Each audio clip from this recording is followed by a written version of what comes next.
Greetings, everyone. I do not want to be out here right now, I'm gonna be honest. It's a Sunday afternoon, I have some homework I could be getting done. But today is not no casual outing. See, today I'm on business. What do you mean by that? If you've been keeping up with the channel over the past few days, we've been experiencing a lot of tragic L's. Don't let the calendar confuse you. It is L day after L day after L day. 3 days ago, what did we have? A perfect rolling meet ruined by my camera going out of focus. The next day, I went out to see 3 trains and only saw one of them. And yesterday. Oh, how can we forget about yesterday? The great CMQ fumble. I'm sick of taking these L's, man. My goodness. It's not like I've been seeing anything good while I'm out here. But the main targets. We keep missing the main prizes, yo. We can't be having this. Fortunately, the CMQ unit offers redemption because the fact that it went up on Norfolk Southern 240 yesterday means that it will be coming back down today on Norfolk Southern 283. So I was chilling in my room expecting it to come later into the afternoon until one of my friends messages me on Discord, hey, it's at Chambly. Oh my God. And for those of you who don't know where Chambly is, just know it is too close. So I raced out of my dorm, went over to Hawaii, expecting to see it coming soon. Before it came, however, some Autorack train came through, led by a unit that we had actually seen in the past week, trotting along north with a lot of lights graffiti and a long string of empties.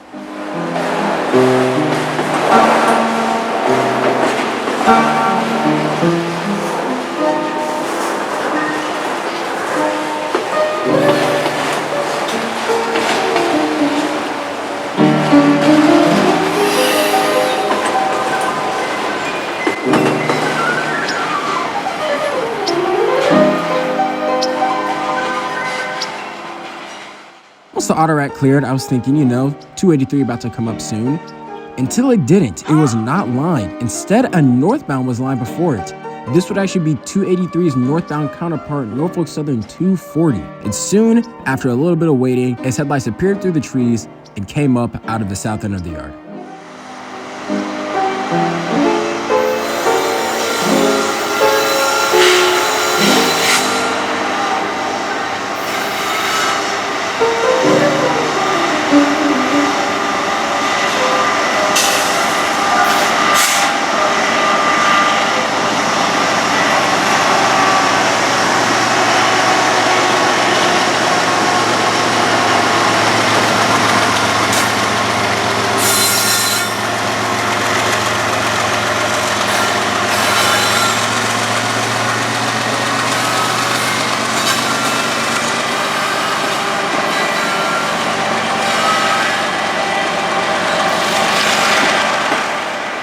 Now, to be honest with y'all, I think this is going to be too much of an issue. 240 is going to come up, it'll clear the Hawaii, and then 283 is going to come by, right?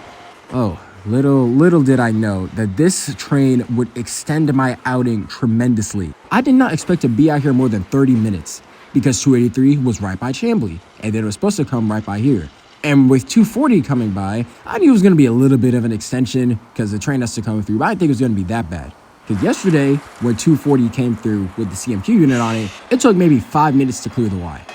Y'all, this train was over 200 cars long, over 2 miles long, had a mid-train DPU, and took over an hour to clear. Yeah, I was here for a long time. I did not know the details about 240's Kansas, so I learned this the hard way, standing out in the sun as these orange pumpkins first came on by.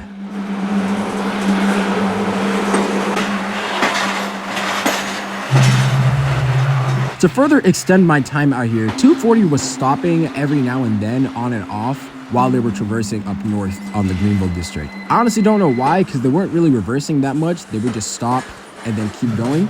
But regardless, it definitely made the wait a lot longer. Fortunately for me, it wasn't just all waiting, because 240 would continually move up every now and then. And being in Atlanta, there's always something else that's running by. And the first of these other trains that's coming by will be a southbound manifest rolling on the track closest to us.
Know what, y'all? At this point, it's been about 30 or 40 minutes that I've been staring at 240, thinking, okay, the tail end has to be coming up soon. And then, once the DPU of this manifest cleared, I look behind me and I see Norfolk Southern 240's DPU.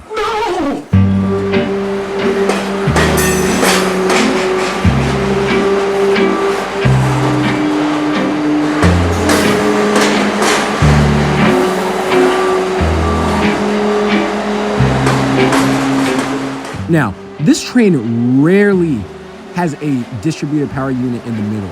Like, if it really has that in the middle, I knew that this train was long. And seeing this train made me realize, oh my goodness, I'm gonna be here for a long time. And a long time I was out here, because another 30 minutes and a interesting arrangement of containers would pass before finally the tail end of this behemoth of a train cleared the Y.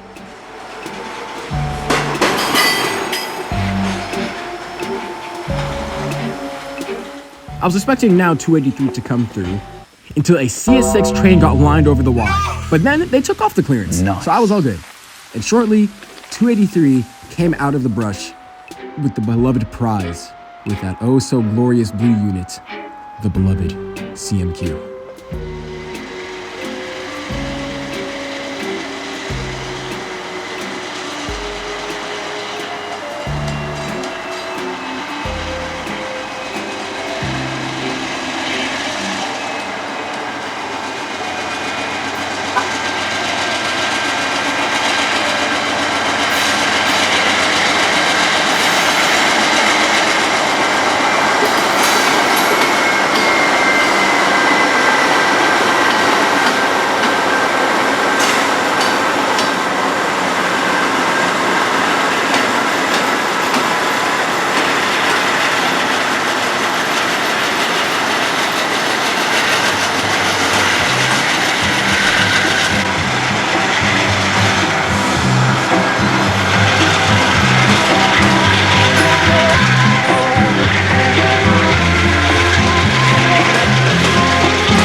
Capture and beautiful golden hour power, I have no complaints here. Another interesting thing about this train today was the high presence of trailers near the front end. I know that trains and trucks are often painted as competitors, and in reality they are, but at the same time, they do still rely on each other in a way for their business. And we can see a prime example of that with all these trailers that are sitting on well cars on the front.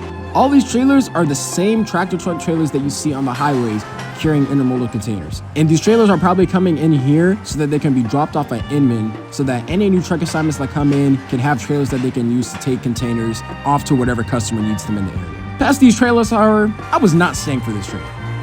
Excuse me? Containers? I eat containers for breakfast. I had already seen what I needed to see. Instead, I actually decided to go over to the bridge that's right next to the Bankhead remains to catch that CSX train that almost got cleared ahead of 283. I had barely missed the head end, but it was just two CSX GEs, nothing I'm really complaining about. And not only will we find the CSX train, but that one Norfolk Southern manifest that we had seen passing by 240 earlier was also part 2, and in very convenient timing, had started to move right as I got to this bridge, giving us a little bit of a CSX NS rolling meet here in Atlanta.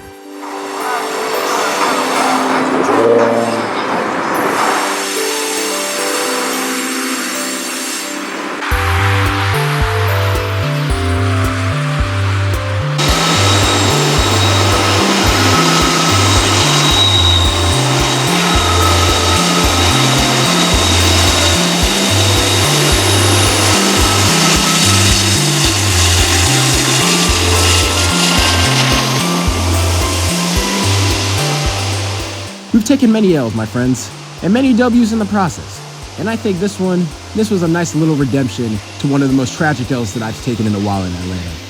And honestly, I cannot complain about this remix, to tell you the truth. The amount of trains I've seen, the traffic I've seen, the meats, the power, the cool little finds, and now even the very unit that I miss coming back in much better lighting than I would have seen it if I had filmed it the day before. So honestly, everything worked out well. And ultimately, I was able to get a lot of footage that I could gladly share with you all. I hope that you guys enjoyed this video. And as always, God bless. I will see you soon out on the high iron.